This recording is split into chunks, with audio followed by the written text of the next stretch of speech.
Hey guys, Vergil with CRZY CYBR, and this is the jankiest Ender 3 on the internet. And today, we're going to turn this into this. And also into this. And last but not least, into this.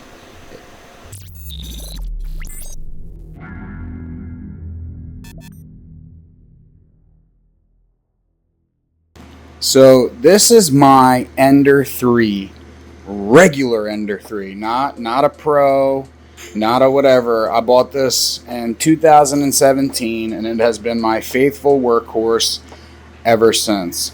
And as you can see, it is not stock, not even close to stock. And as you can also see, I have never really worried about the appearance of it. I've only ever worried about the function and achieving quality prints on the cheapest printer on the market at the time. So this printer has been extensively modified. And before we kind of go in to that, the purpose of the video today is that we are going to revamp this space right here. This is my older toolbox, the first toolbox I ever used when I was a mechanic, and I've repurposed it for this. Now, what we're going to be doing in this video is we are going to be making this thing look good. We are going to be putting things how they should be, right? I'm going to bolt this to the extrusion and put a cover over it, and more than anything, we're going to be doing something that I really enjoy doing, which is we are going to be beautifying the wiring loom and all the electrical connections. We'll go over the products that I'm going to be using to do that, but just know it's going to look beautiful when I'm done.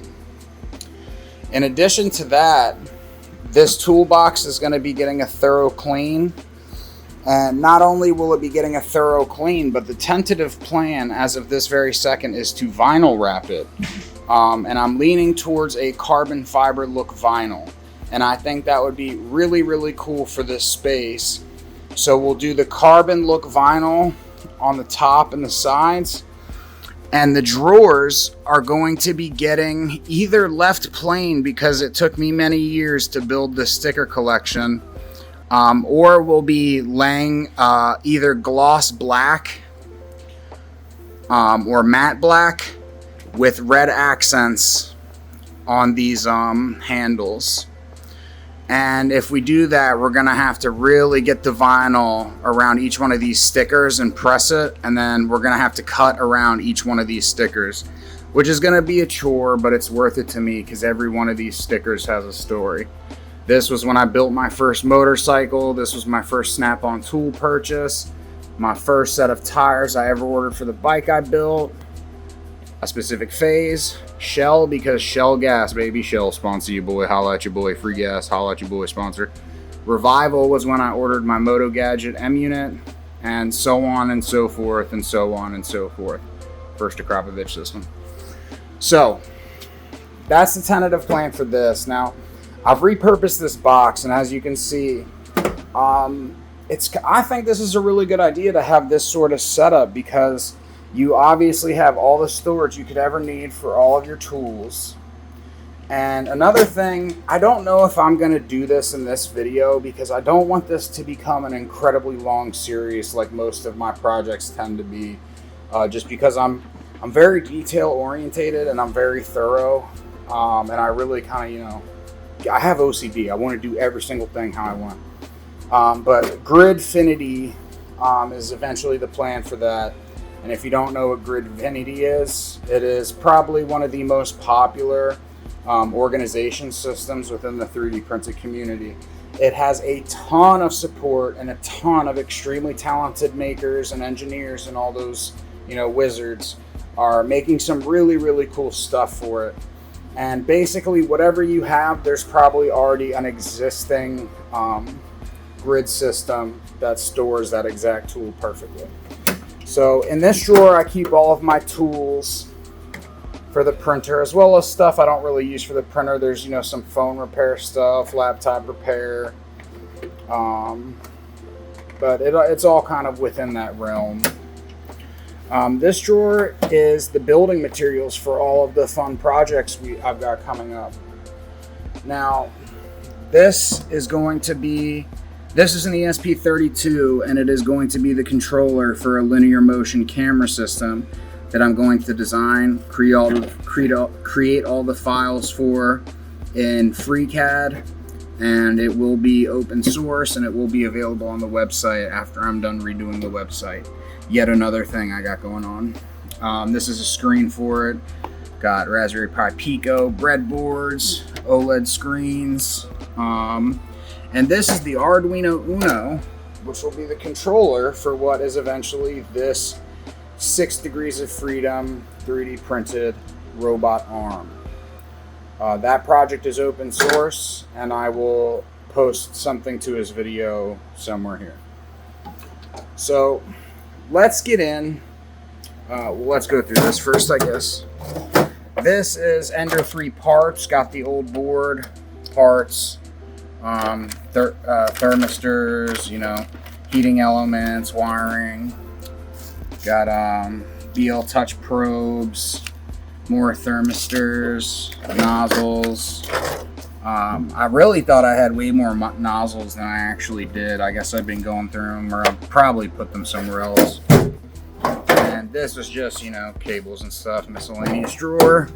Guys, these are available on the website, CRZYCYBR.com. They're very reasonably priced, and they're very useful. And then, of course, filament storage. Now, this type of box, you can get one of these off Facebook Marketplace for $50 to $100. And if you're willing to put in a little elbow grease, you can have a really good looking 3D printed station with very practical storage. And, depending on your budget, you can make it look something like this with one of these type of boxes. And it can just look like, like your lab, which is what we're going for here. So, now that I've kind of given you guys a little tour of the setup, let's go into first what we're going to be doing to the printer. And for that, we need some of the products. Alright guys, here we go. So the main stars of this project and in this video will be the braided loom. Now, I typically have always had sort of like a red and black or a black and purple color combo for pretty much everything. If you look at my toolbox here, my main one in the garage, it's black, and so is my other one. Black is just classic and timeless, But I wasn't sure what color scheme I wanted to go for with this, but I think we're going to end up using a combination of the black wiring loom and the white wiring loom. And we're going to be organizing these in a way that makes sense practically, but also has some aesthetic appeal to it. Maybe something a little different. And in addition to, obviously, these items here, if I can remember where I put it, we are of course going to be using some heat shrink in order to really get that clean look like you see here.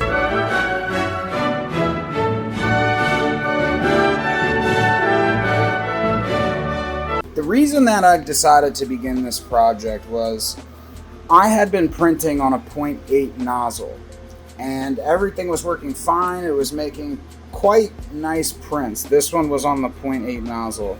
And like any print, you have some imperfections unless it's tuned to absolute perfection. But this is without calculating E-steps when I change the nozzle. This is just raw dogging it, like throwing it in the printer, telling Cura it was a 0.8 now, and just running it. And you can see I have a little bit of under extrusion here. But it was running decently, and this was the first one I did after I changed the nozzle. So the reason I put in the 0.8 nozzle is it drastically cuts down on your print time. It'll take a print that's 2 days and bring it down to 10 hours, depending on what it is. And what it is was the 3D printed robot arm. And this project and the files for it will be linked in the description for anybody interested in. Now, I wanted to print the robot arm because I'm always looking for ways to improve my content and bring you guys, you know, just something better every time I post a video. I try to either increase my editing skills, increase my cinematic skills, if that's what you want to say, cinematography skills, and bring you guys higher quality content each time I post.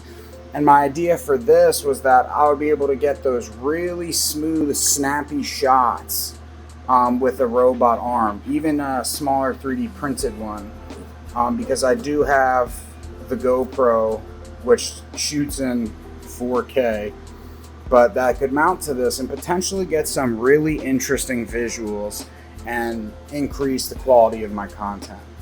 So I was going to print this, but then I decided that I wanted to film this process. So I decided that I was going to put the 0.4 nozzle back in to try to get those really, really clean, crispy prints. So I took the 0.8 out, put the 0.4 in, and then I was calculating my E-steps using Pronterface. Now, if you don't know how to calculate your E-steps, I highly recommend this video right here if you're on an Ender 3. This guy, the first time I ever did it, I really didn't know what I was doing. It was quite long before I actually started getting into tech and cybersecurity and programming and development and all that good stuff. And this video right here, perfect walkthrough. So if you need to calculate your E-steps, do that. Now, for those who don't know, the E-steps are basically how many steps this motor takes in order to extrude a set amount of filament. So in Pronterface, you would type the G code G1, E100, F100. It's G1, and I know E100 is to tell the extruder to extrude 100 millimeters of filament. And F is the feed rate, so 100 millimeters a minute. So when I did that, so you need to do, that's important because it basically allows you to set the value of the E-steps. So if you tell, you know, the printer just set 100 millimeters of filament, that the program translate that into steps, which is a unit of measure that the motors understand, and then they take that many steps that they think will put out 100 millimeters of filament. So if that E-step value is off, you'll under extrude or over extrude. And E-step calibration is just the process of dialing in how many steps your motor needs to take to extrude a specific amount of filament. So I was going through that process and I tried to send it, you know, type in the G code. I typed in G1, E100, F100 to try to send 100 millimeters of filament at 100 millimeters a minute. And I got the infamous dunk, dunk, dunk sound. So I knew I had a clog. And somehow the Bowden tube has become clogged. And I don't know if you guys will be able to see that on camera, but that end is empty. There's no filament in it. And somehow within the Capricorn Bowden tube, the filament got stuck. So I have to remove this anyway, and everything's taped together. So I was like, you know what? Why don't I take the time after 9 years-ish, 8 years-ish, why don't I take the time and make my printer actually look good? So that is what we are doing today. That is the reason and the motivation behind everything. We're going to give this faithful workhorse the shiny new makeover, haircut, suit, whatever that it deserves. So what we're going to do, I'm going to unplug Old Faithful. Going to bring it down to the factory. And we're going to clean everything up. We're going to throw it under the spotlights. We're going to take everything apart, everything off, give it a beautiful clean.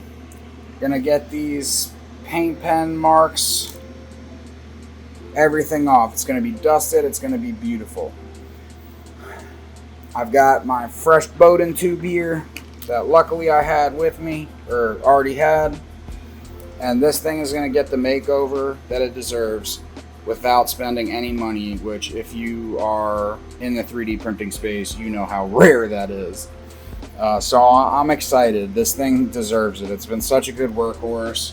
I mean, those fans, I don't know what is wrong with me. I kind of am just really like noticing that for the first time, but that's crazy, guys. My gosh, I'm definitely going to edit this out. So, let's pull Old Faithful off the toolbox. Let's get it downstairs and let's begin. Alright guys, here we are in the factory on the workbench. We've got the Ender 3, and here you can really see how bad it is. A lot of these are just old wires that I was just so obsessed with getting it working, I didn't even pull them out of the loom. And I just threw it in and went to work. So we've got all of our stuff here. And in addition to this stuff here, might be doing a little something with that to have it match the box. And in addition to the products I already showed you, when I came down here, I remembered I had this weatherproof connector kit.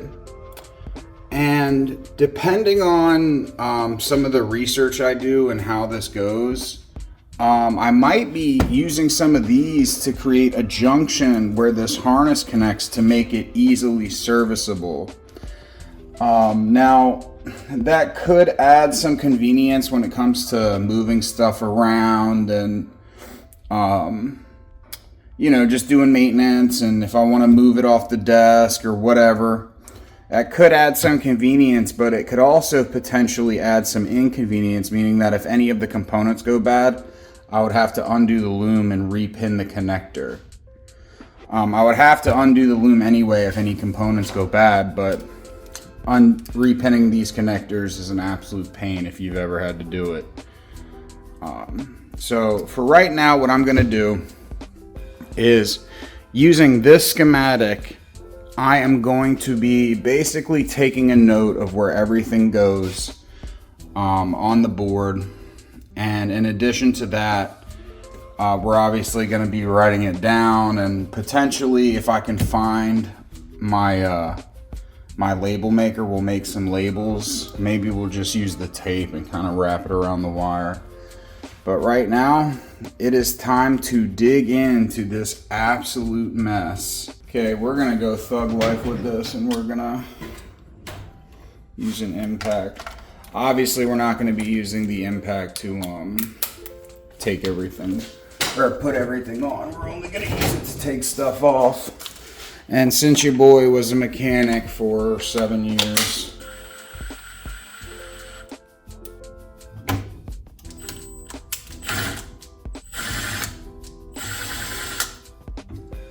okay, I'm going to be laying down all the hardware, obviously in the order that I take it out. And I'm still gonna have to go get my Allen wrenches anyway. I don't know why I broke. Okay, I went up and got my T-handle Allens.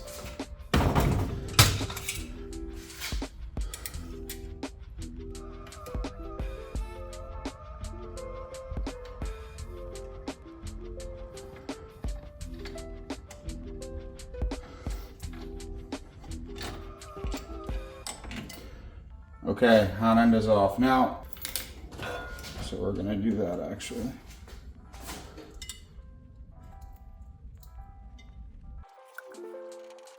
Now, here's where I kind of have to make a decision, because I think I'm gonna take the loom and thread it onto the threads through here. Now, this loom has a decent amount of stretch in it, meaning that like here it looks really small, but it can stretch to basically fit anything. So that doesn't mean that it's going to be super easy getting everything in there. Now I'm going to finish removing the rest of this loom so we can see what we're working with, and then we're going to take our components and write down where everything goes.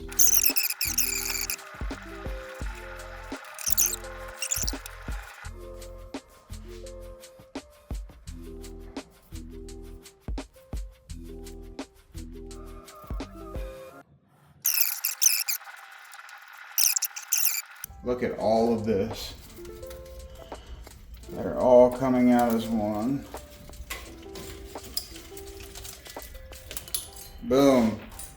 Large portion of clutter. Eliminated. Yeah, eliminated clutter. Yeah. Okay. Loom is gone. Now I'm going to go get a piece of paper so I can write down where everything goes. And then we're gonna kind of separate this here like that so we can get a better view, remove any of these filament strands and all that. Okay, got my messy drawing that's driving my OCD crazy. This is really bothering me, but okay. Now, it seems like due to the type of connections going into certain components that no matter what I would want to do, we got to go this way with the loom. So I am going to take this a step back and we're going to unplug everything.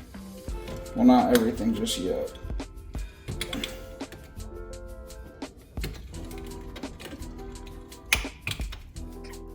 All of the motor driving connections for the stepper drivers, they're all connected together in one loom here. So I'm going to set that off to the side because it's already loomed going to the back. Except for these parts of it right here. What we need to do is detangle this mess. So I'm going to take my VL Touch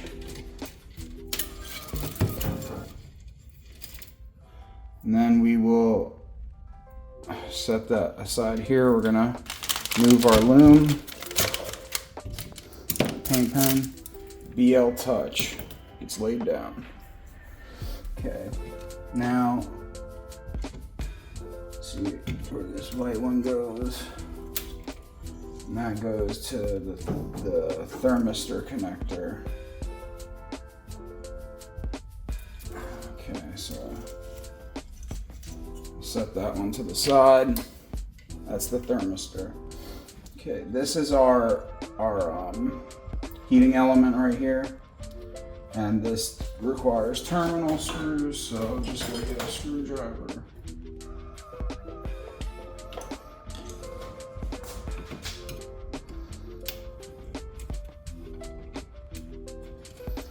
Drop that off.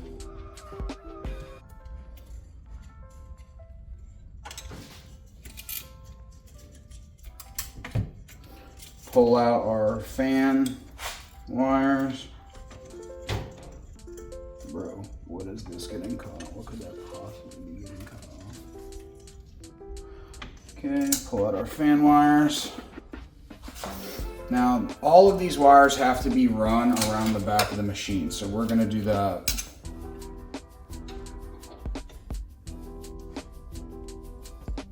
Now, the red and black wires, they go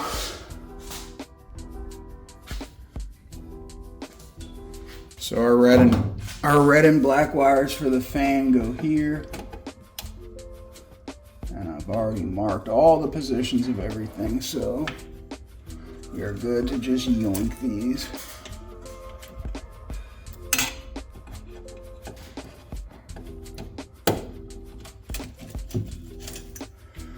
Okay, red and black wires to the fan. These are already in a loom, these are already in a loom, and the only other one that we need to worry about routing is the screen wire. So that cable's really not that long. Let's tilt this back a little bit. I think maybe the best thing to do would be to come under it. Here, because this is a flat cable. It looks like it was designed to just have this set on top of it with these holding it up above the cable so it doesn't get pinched. So I'm gonna go ahead and unplug that.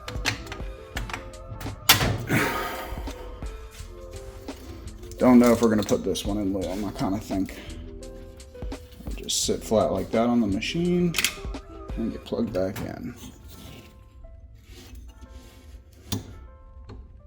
Oop.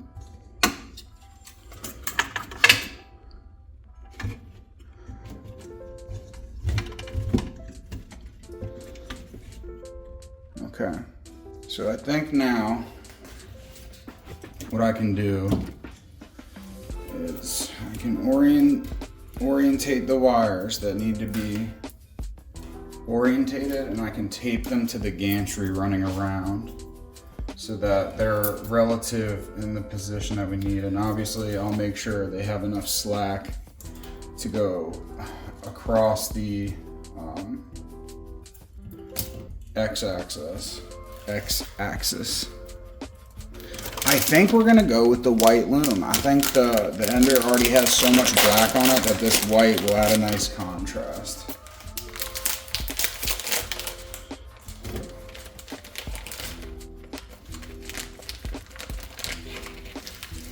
Okay, let us take measurements. So I'm just gonna pull out a lot more than I need. And then the screen on the ender is blue, but we're gonna end up using the heat shrink really, but I still kind of want to add a pop of color with the tape.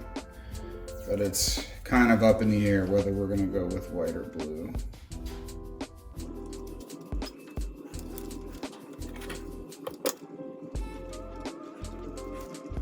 Taping this loom is important so that when you cut it, it doesn't like fray really bad.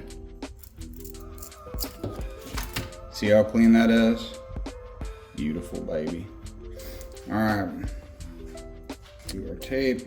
See how clean that cut came out because of that? Sheesh. All right.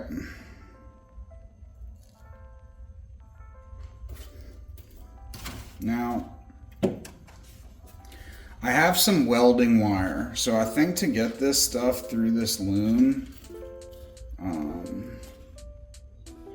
before I throw it through the loom, I'm just gonna double check real quick that all of my cable has enough slack to reach it to the top, all the way to the right on the x-axis, and any which way. So if we get this all set up for the farthest point that it could possibly reach, we'll be okay. And then we'll just use a zip tie to hold the wires together at that length.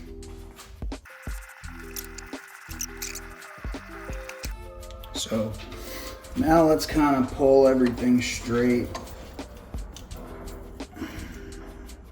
Our BL touch wires appear to be the shortest by far.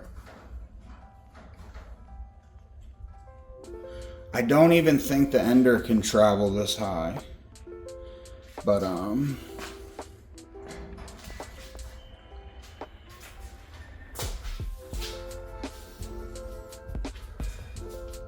really don't want to have to do this twice. So what I'm gonna do is I'm going to zip tie these along to pull them tight and small. Then I'm going to tape them or zip tie them.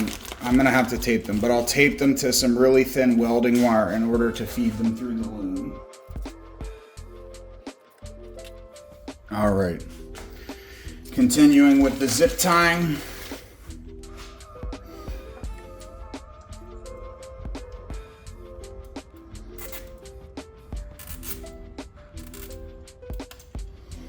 Then after I get this zip tied, I'm gonna take a pause and I'm gonna clean the printer using alcohol and detail brushes.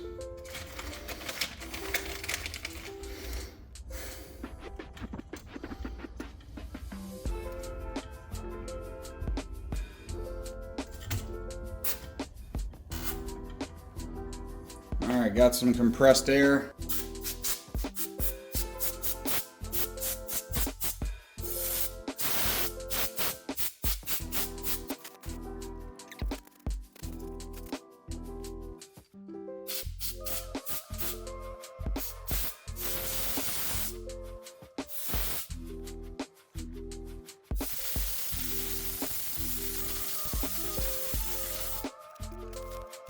Okay, now it's time to break out the detail brushes, and I think I'm gonna run and get some soapy water real quick.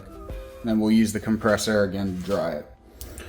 Brand new detail brush for the Ender 3.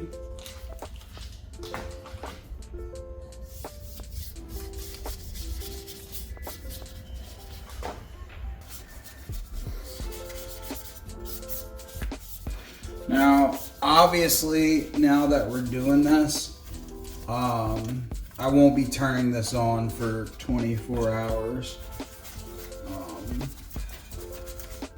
Just to ensure, I mean, the compressed air will almost always get it to where I could probably start it right away, but always err on the side of caution with any form of water and electronics. You know, I'm interested to see, doing this,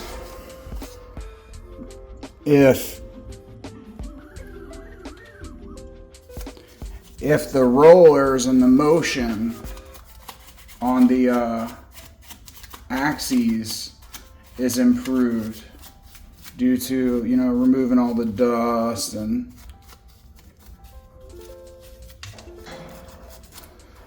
you know, the bell, if it's smoother, all that good stuff.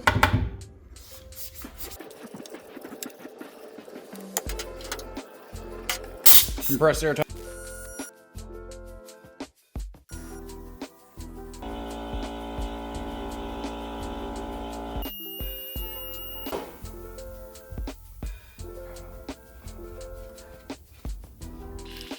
Man, this fan is just so filthy.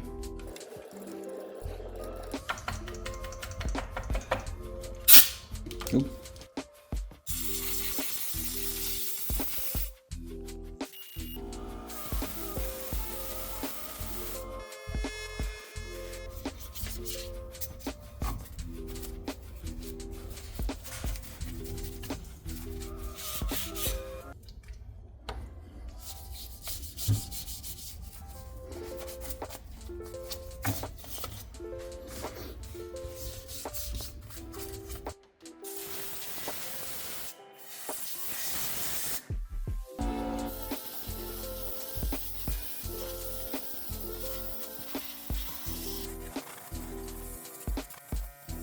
Alright guys, so the Ender is now quite clean. Sorry about that lighting. But the Ender is now quite clean. Every nook and cranny has been hit with a detail brush. All of the rollers, all of the gears. Everything appears to be completely dry, so we're going to feed the loom, or the wires through the loom now. I am not going to plug anything in right now. Just because I want to take 24 hours before I plug anything in, just in case if even there's a single drop of water, I don't want that getting trapped in the connector and short circuiting the machine. So I am going to now finish zip tying these. I'm going to tape them to a piece of very thin welding wire, and then we'll feed them through our loom.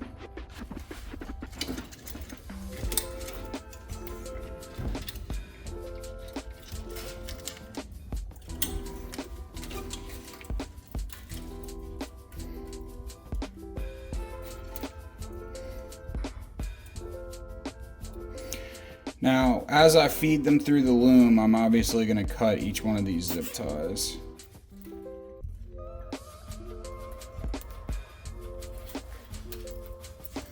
Now, the end of the loom is going to have to be dictated by our BL Touch, so I'll have that separate and then continue to loom the rest of them. So when I do my loom, I'll have to slide it over everything and then cut it around here, giving me some play with the BL Touch connections, and then, you know, either coiling or doing something to organize this. Okay, reached the end of our BL Touch connection. So I think first I'm going to tape all these to the welding wire at the tip, and then I'm gonna tape it to the welding wire pretty much the whole way down. So let me go ahead and grab a piece of that. If you watch my Hulk build series, you see that this is what I used to make templates for the tubes I was gonna bend. It's a really, really good trick, and it really, really helped me out a lot. Start here.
Now I'll go back over and tape that end of the wire, because that's the type of stuff that holds you up, is the wires poking into the side of the loom.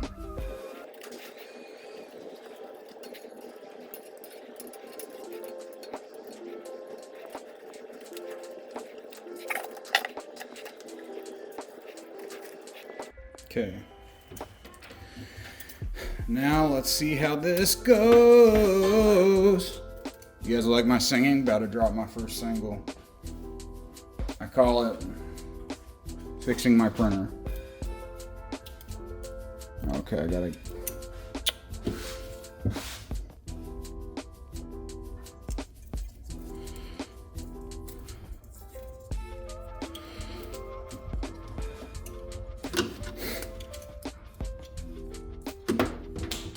Okay, now comes the fun, hard part.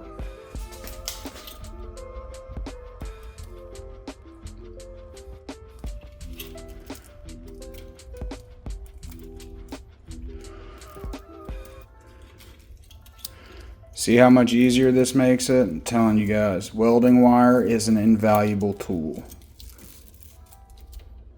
Okay, we've reached our first zip tie.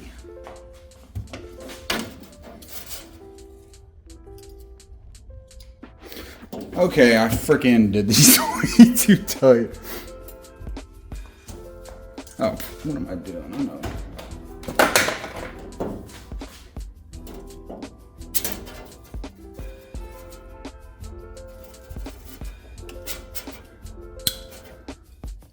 Beautiful. Good job, Mike. Thanks, Mike. No problem, Mike. Second zip tie.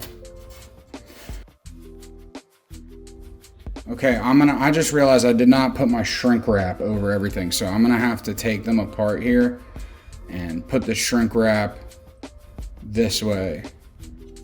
Man, that shrink wrap, I'm telling you guys, that stuff always gets me.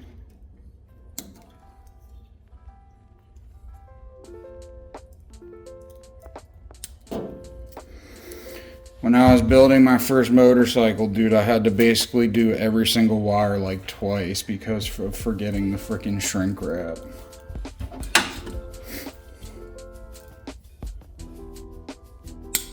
This is going quite well. Hopefully I didn't just jinx it.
Now I kind of need to think about having access to this connector.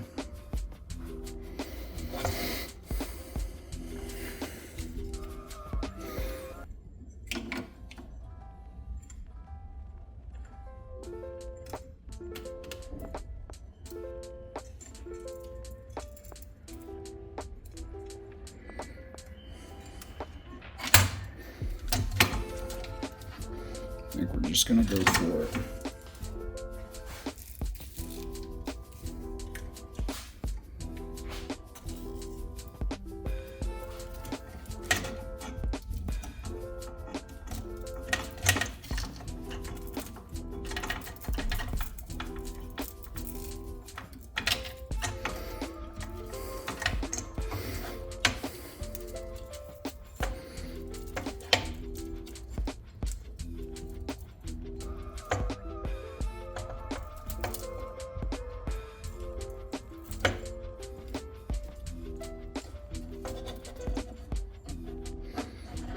Okay, that's the BL Touch connection. Now, here's where I get my shrink wrap on. I think we'll stop it right about there. So, in order to get the shrink wrap, fuck, I forgot the fan connection is not doubleable. So the fan connection will have to be outside the shrink wrap, but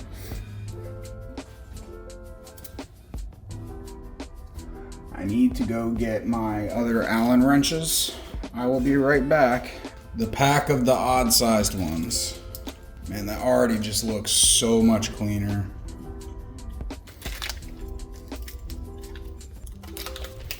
The issue I'm gonna have here is getting this into the...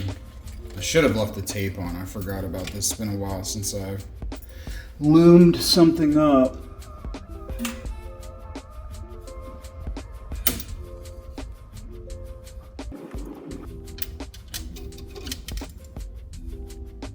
Thank God that landed there. I could struggle to find the right size wrench for that thermistor, but instead I'm just gonna wall a dog. Just gonna bang it up, and just gonna bone dog all the saws.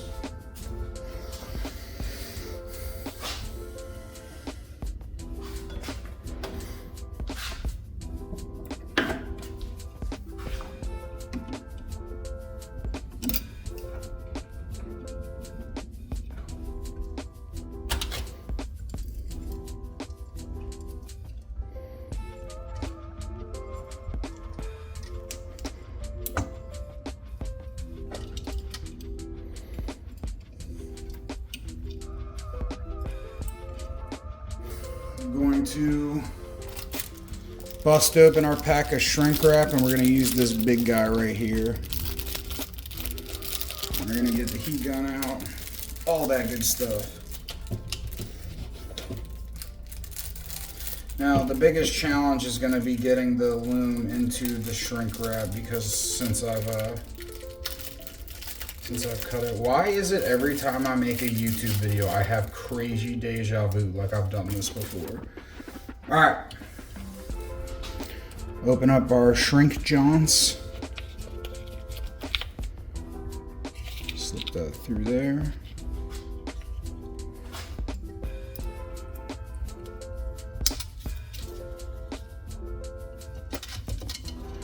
Slip this through here.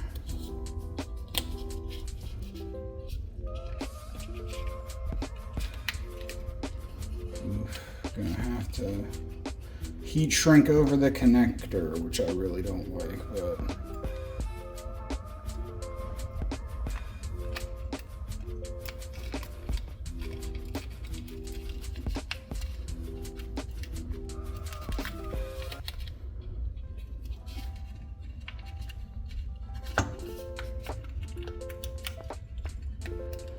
and the BL Touch probe is getting stuck, of course.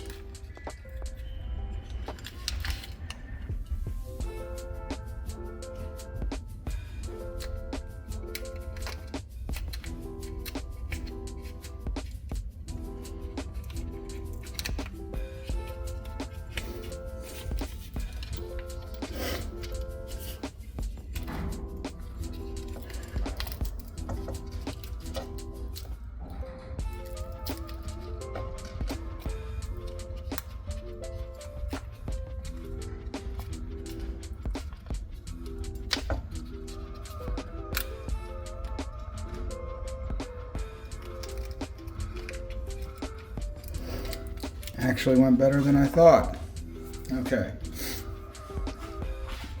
Now we're going to cut our heat shrink to size, which I should have done well before I got to this point.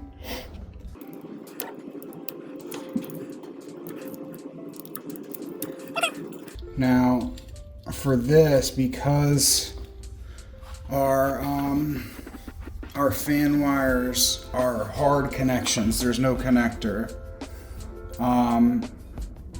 we're going to have to kind of just heat shrink it with some of the strands poking out, and then I will trim the strands as tight as possible. So, boom, baby, the heat gun that I used for Hulk. If you guys don't know, I'm making a dual AMD Epic 7551 purpose-built Monero miner that I've been building on the channel. It's got 64 cores and 128 threads total. It's got over half a terabyte of registered DDR4 memory. And it is an absolute monster. Excuse me, it's an absolute monster. It's hardline cooled. Check it out. Here's a link to the build. All right.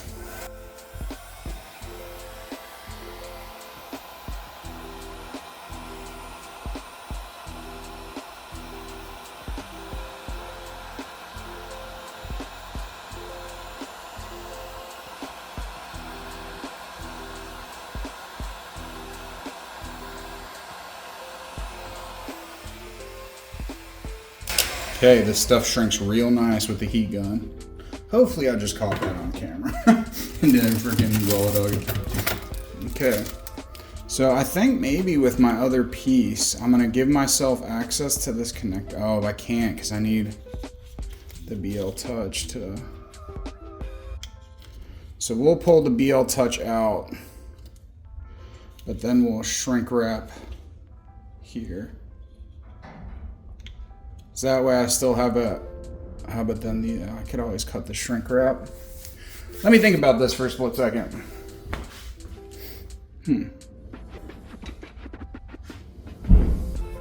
Actually, what I should do first is trim the threads on the loom.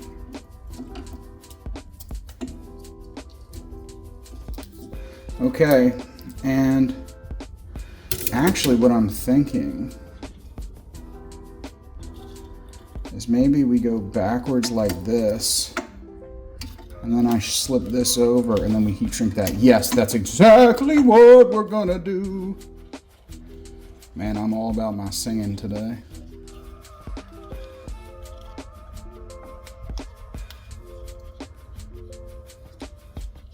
Where is this freaking connector?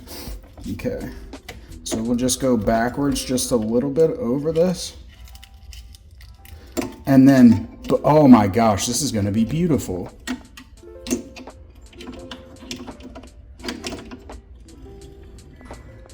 And then that doesn't matter. Oh my gosh, yes. Okay.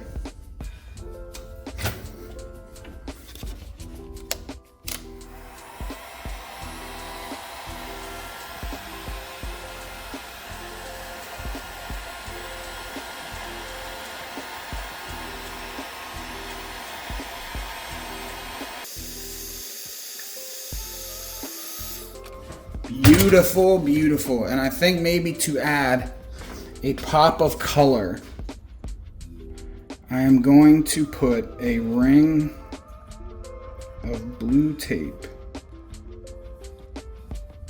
right before the heat shrink. Oh man, it's coming out really well, guys. I'm very quite pleased with this. Actually, we'll put it right on the connection so you can't tell that it's two pieces of heat shrink.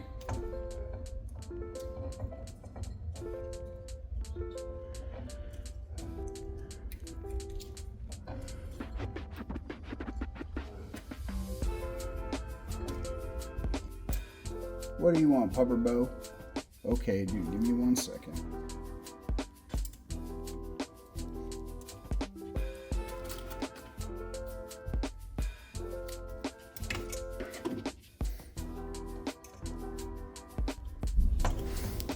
What do you guys think about that? I think I might hate it. I think I'm gonna undo that. All right, my dog is being annoying. He wants to be walked. I'll be right back.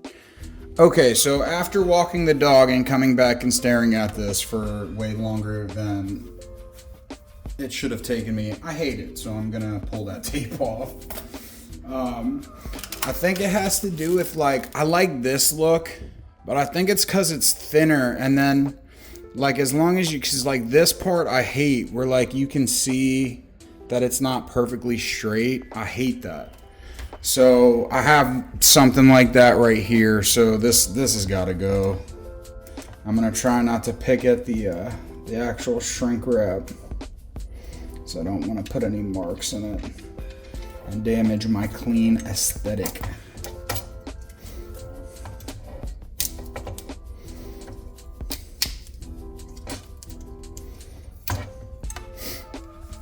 And so that's that. This already looks so much cleaner. I'm gonna go ahead and throw the thermistor and the heating element back in. And luckily we still have access to our connector here. Okay, that was weird. But this is going back in.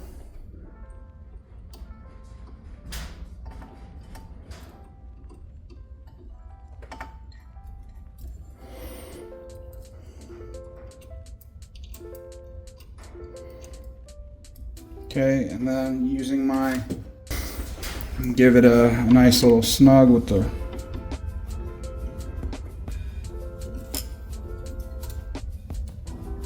okay, it's a little bit tighter than hand tight, which is perfect. Now, plug it back in. Okay, heating element goes in. Just snug it up. And that already looks so much better. Beautiful. Okay, so now what we need to do is, I know that my BL Touch probe, I'm gonna feel for it. My BL Touch stuff feels like it's like right here. So what I'm gonna do is tape around, or actually what I'm gonna do is I'm just gonna put a little slit in it. Tape right up to the edge of that slit and then fit my scissors in.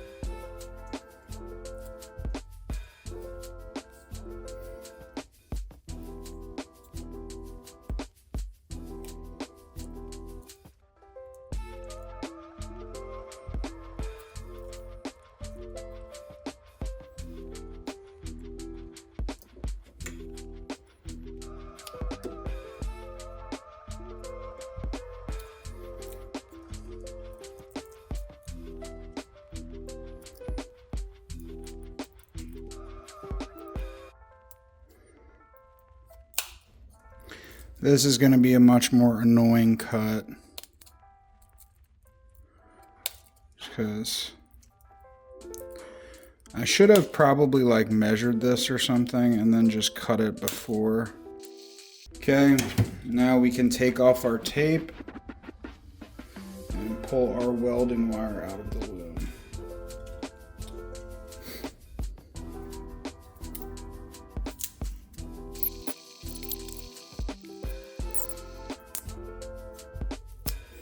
Boom, now welding wire. Straight out, beautiful. I mean, dude, come on, that's amazing. And then this will feed underneath the machine through the slot. Tilt it back so you guys can see until I change it. But the little carve out right here where they designed the wires to go through. And then the only remaining question we'll have after this is, do we loom the screen connection or do we just run it underneath?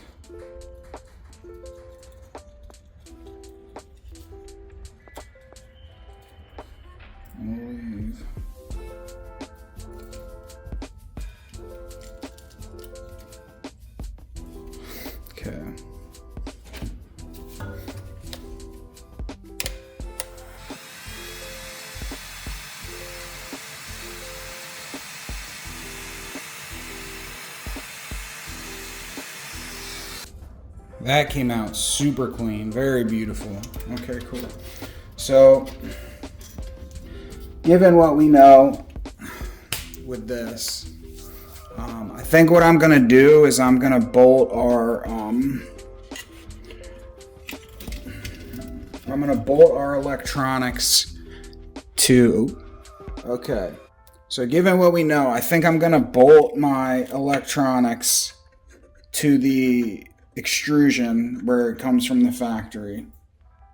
Well, actually, before I bolt it, what I really need to know is that, because as long as I can plug in my BL Touch, which is the shortest connection, I know I have plenty of room to reach everything else. Now, ideally, I really think ideally I would lengthen this, but I don't think it's strictly necessary. I think we have plenty of room for travel. And I think that this axis will go, when I do this, it'll go above where it actually is capable of moving. So I think that as long as the BL Touch gets plugged in, we are gravy, baby. So one of the other things I'm gonna do is I'm gonna be replacing all of the silver hardware with black hardware, except for the things that I don't want to have to calibrate, like the rollers, and this one is specifically infamous for having to be calibrated, and I've got it really dialed in. So with that being said, what I'm going to do now is I'm going to plug everything in. I'm going to tilt the machine back like this.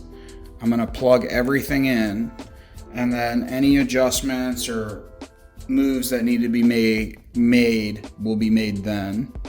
So I'm going to pull this out, tilt it back. Okay. I'm going to get my paper that I made with the drawing on it. We're gonna plug everything in. Dude, this thing gives me so much OCD. I hate how messy it is, driving me crazy. But it'll be okay, whatever.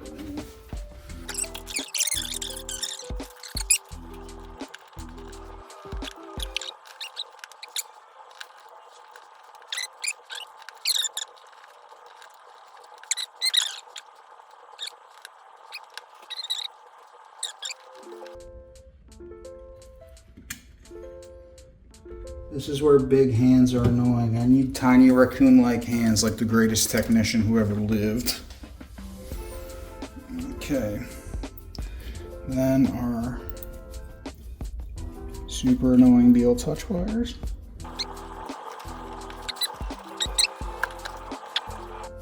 Okay, I think I need to set this down this way. These we're going to separate. So this one doesn't need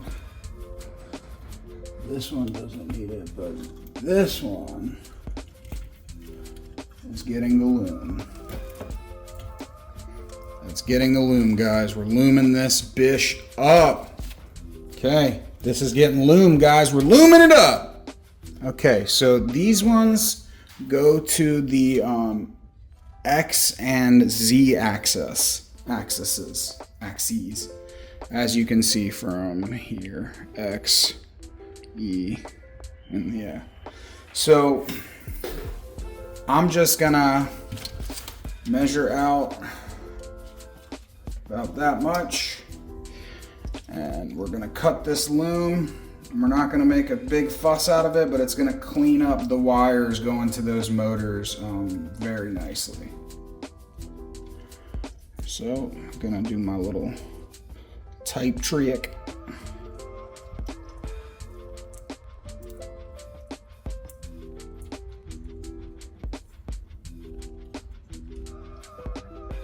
Scissors. Bro, why do I keep doing this?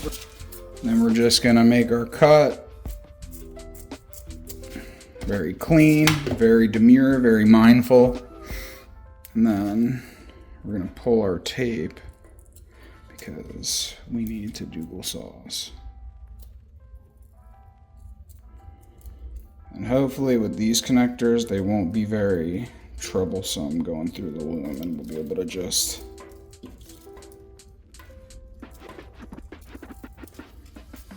That's why I love this loom. It's amazing.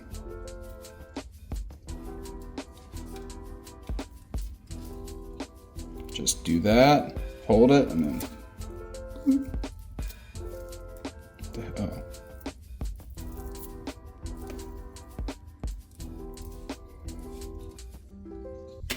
Okay, now this is what I mean about like, I'll show you on this one.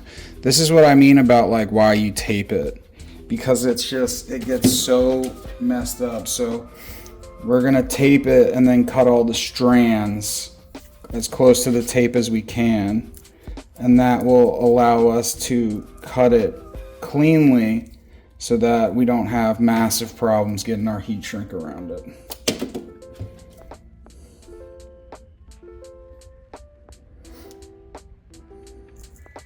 So like here, I can just come in and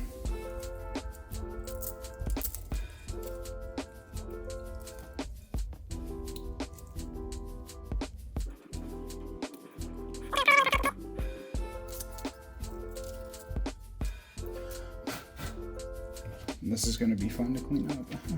Okay, nice big Y.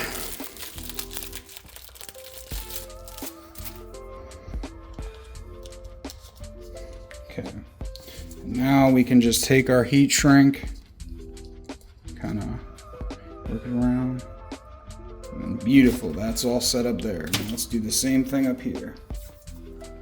We're going to shrink this one here first. And we'll shrink the other one. Then we'll plug everything in, take a look at our work. Make sure we did a good job. They took our jobs.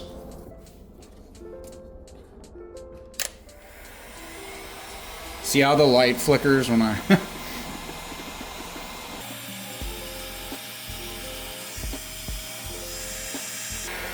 I mean, look how freaking clean that is, guys. Come on now.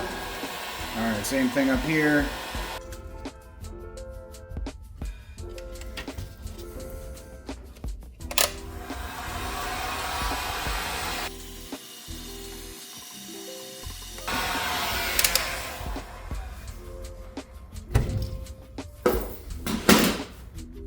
The beautiful cleanliness of shrink wrapped loom. I absolutely freaking love it. I mean, dude, come on. Look how clean that is now.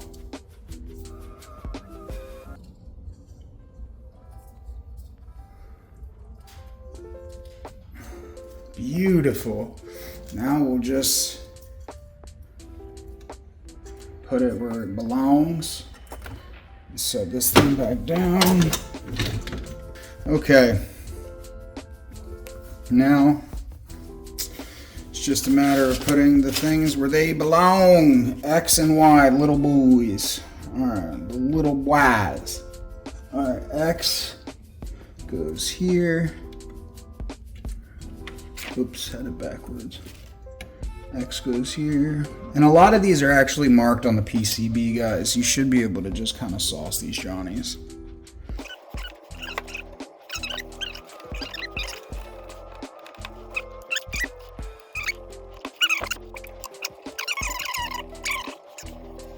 This is going to get zip tied to the new Bowden tube so that we have... Alright guys, so all of our connections are now plugged in.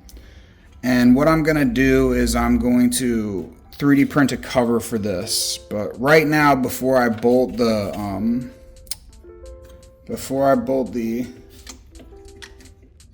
electronics tray or whatever you want to call it, that's right here.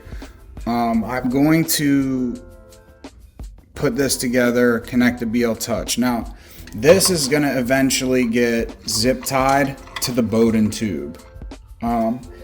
And that way it'll move with the Bowden tube, which I think that is definitely the way to go. I don't know if other people would agree with that, or I don't know if you have your own opinion on that, but I always pretty much zip tie this to the Bowden tube. Now our next step here is to bolt up our fan shroud and hot end cover and the BL Touch. And as I said, I'm going to be replacing guys, this hardware kit is awesome. Most electronic stuff takes M3 threads and it has like all the lengths you could want. I'll link this in the description because I use this every time I build something pretty much. It's really, really handy to have. And not only that, but it's Allen head bolts. So no stupid Phillips head screws here. And you can see that this is in fact M3 threads.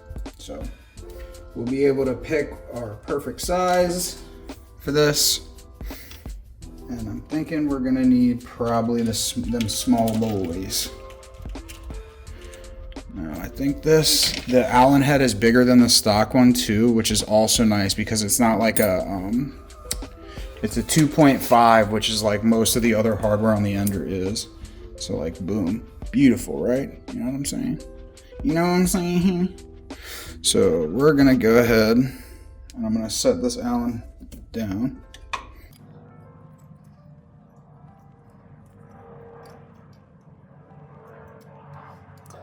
And then how I do this is I just take my Allen head bolt and then I kind of put it through here just to hold everything.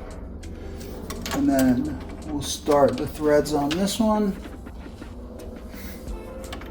And then put it where it needs to go. We'll send it back home.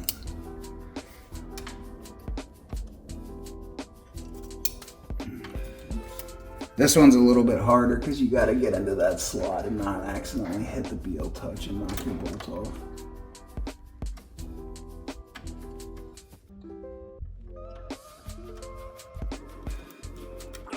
Okay, so this is slightly adjustable, so we're gonna crank that down when we get it to. You know, I don't know if like I bent my fan shroud at some point, but it's like never really sat perfectly level.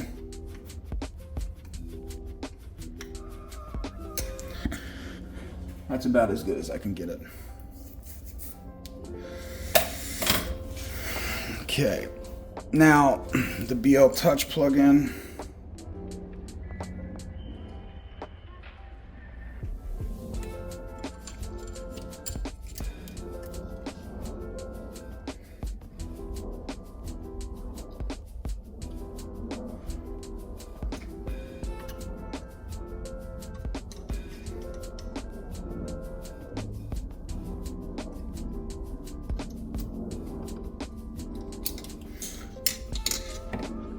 Okay, the BL Touch is plugged in, but I don't know how much I like it being, I mean, I guess that's far enough away from the hot end that it's okay, but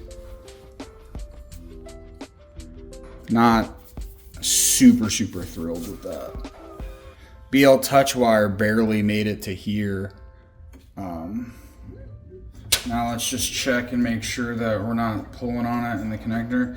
You know, guys, you gotta be careful which BL Touch wiring kit you get from which seller, because, you know, the BL Touch, if it's universal and you're gonna put it on any Ender, it should be a lot longer than this, because like, you know, like the Ender 5, for example, has a much taller build volume.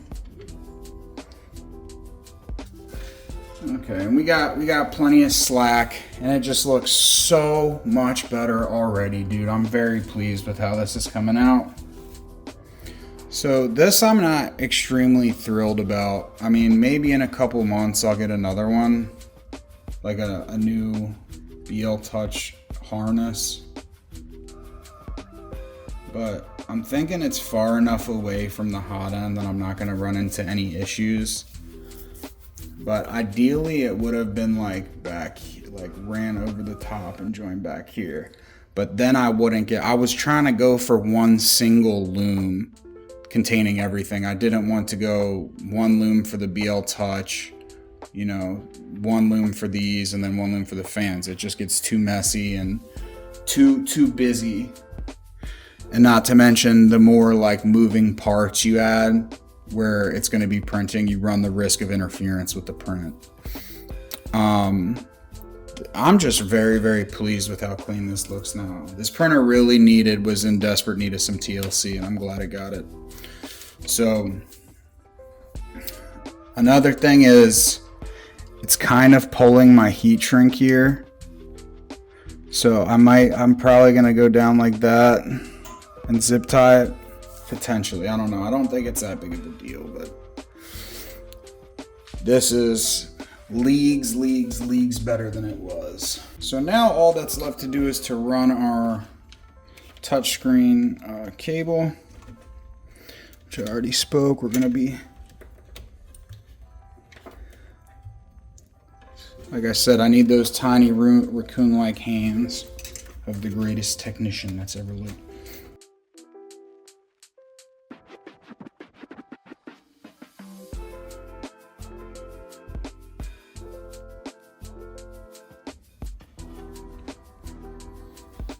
I think I actually like that angle better.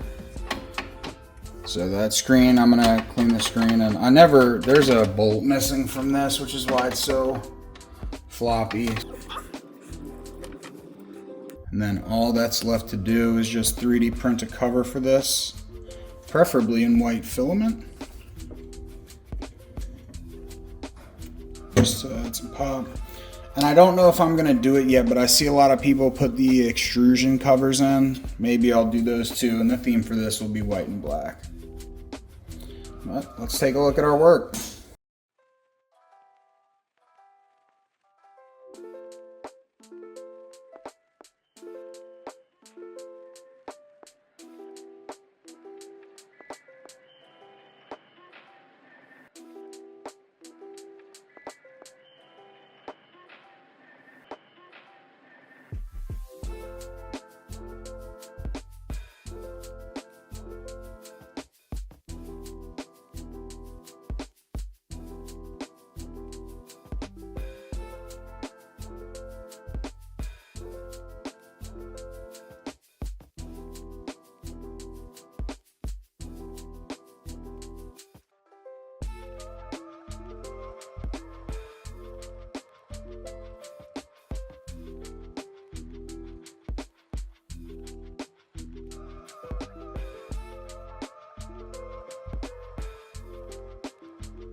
Alright guys, that's going to do it for right now for part 1 of the printer refresh. Until my OCD gets the better of me and I redo this where the shrink wrap is terminated into the tape. The more I look at it, the more I'm going to redo it. I might have to do that in part 2. So for part 2, we're going to be focusing on the toolbox that the printer sits on, as well as some functional things like the spool roller, and potentially upgrading that, as well as figuring out a better way to mount it to the toolbox. Right now I just have a couple of magnets sitting in front of it, so it can't be pulled forward. In part 2, the thing I'm most excited for is going to be vinyl wrapping the toolbox. I'm sure somebody has probably already done that, but I haven't seen it. So I'm excited for that. I think it's going to be pretty unique. We are going with a carbon fiber look vinyl. It's going to be super cool. All of the products that I used in this video will naturally be linked in the description below.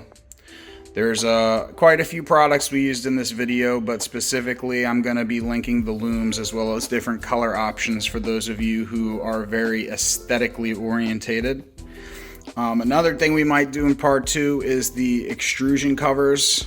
I'm not sure 100% if I'm going to be doing that yet, but I'll do some research, and tentatively we might be doing that.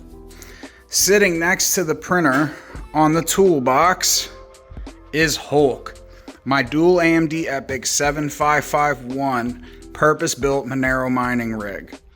Now this thing is just about to be finished. There's a couple little odds and ends we need to do, as well as wiring and final assembly. Namely, a couple of these tubes are going to be replaced. This was my first hardline system ever, and I think it came out looking absolutely crazy, which is exactly what I was going for. This build series is live on the channel. It has a custom fabricated steel chassis, which was cut and welded by me, which is why I had to use so much Bondo. You know what they say, a grinder and paint make a welder what he ain't. And that was definitely the case with this build, even though I think it turned out very well. So the next video in this series will be the electronics, wiring, and final assembly. And then the following video, I'll be doing config, setup, hash rates, calculating the cost and the profitability and all that good nitty-gritty stuff. I got a lot of stuff planned for the channel, guys. Coming up very soon, we have some more Flipper Zero content with evil portals. I have some ethical hacking content coming out, specifically focusing on the Metasploit framework and even more specifically MSF Venom to create payloads. And we're going to be going into a lot of other stuff that's very educational to protect yourself against people on the web who have bad intentions. I hope you guys have an amazing night. Vergil with CRZY CYBR, signing off. Hey guys, I don't know if you remember earlier in the video when I was saying that Facebook Marketplace can be a great place to find amazing deals to really upgrade your 3D printing setup. Well, before I finished shooting the end of this video, I came across this red toolbox workbench thing on Facebook Marketplace, and the seller was asking $15. And that was because it didn't have a top. I ended up buying this for $5.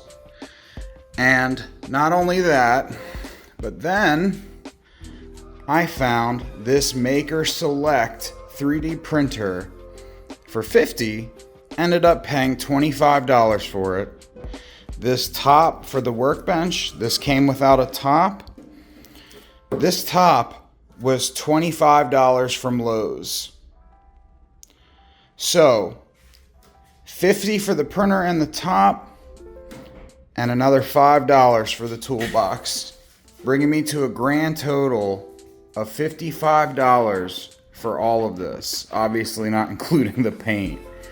So we're gonna have to do a little bit of thinking for part 2. Now that I have 2 printers, I'm gonna need a bigger setup, and we might have to move everything down to the factory. We'll see. I'll let you guys know in shorts and other stuff. Make sure you subscribe. You don't want to miss out on part 2. I've got a lot of other stuff coming for the channel, as I mentioned. Stay tuned, guys. It's about to get really good on here.